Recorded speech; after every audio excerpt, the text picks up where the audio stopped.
Well, Israel is close to wrapping up its fifth election in less than 4 years, and it appears that Benjamin Netanyahu is poised to make a comeback as prime minister. Fueling Netanyahu's comeback is his alignment with Israel's far right. Now, that coalition appears very likely to win a comfortable majority in parliament. The final vote tally could come as early as today. Let's bring in CBS News contributor Robert Berger to talk about this. And Robert, just tell us what the main priorities will be of Netanyahu and his right-wing allies, and how much of this, we spoke about how many elections in the past 4 years, how much of this is tied up with not just Israeli identity, but Jewish identity, and how some feel in some ways it may be under threat?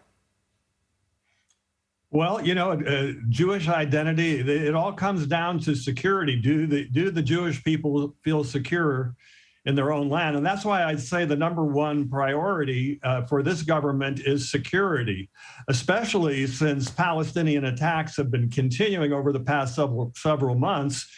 And even today, here in Jerusalem, an Israeli soldier was stabbed by a Palestinian near the Al-Aqsa Mosque, or Temple Mount, before being shot dead by police.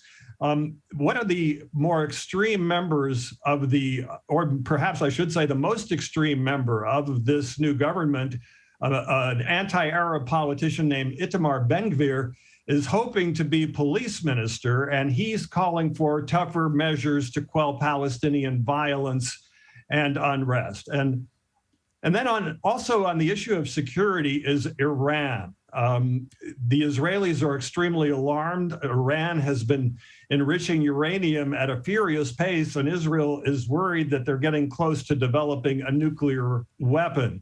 So this government wants to see tougher action from the U.S. on Iran, and they're going to make it clear that they're prepared to act on their own to prevent Iran from acquiring a nuclear weapon.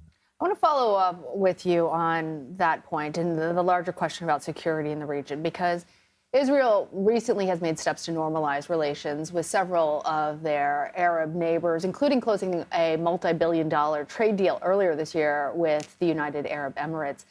How does Israel's relationship with these states change under Netanyahu's new coalition, especially given how bullish he tends to be?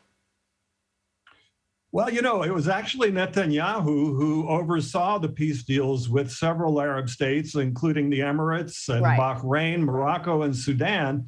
Netanyahu is a seasoned statesman. He understands the importance of relations with the Arab world, of peace with the Arab world. So I think he'll try to rein in the more extreme elements of his government and try to cultivate ties with the Arabs and even expand ties to new peace deals with the Arabs. However, having said that, there are certain things that could derail or certainly test the peace deals with these Arab countries, such as more tension at the Temple Mount or Mosque of Al-Aqsa, another Gaza war, tougher measures against the Palestinians, or the expected expansion of Jewish settlements. And he's also battling those corruption charges, which could be a weak spot for him, but we'll see how things proceed. Robert Berger, thank you very much. Thank you.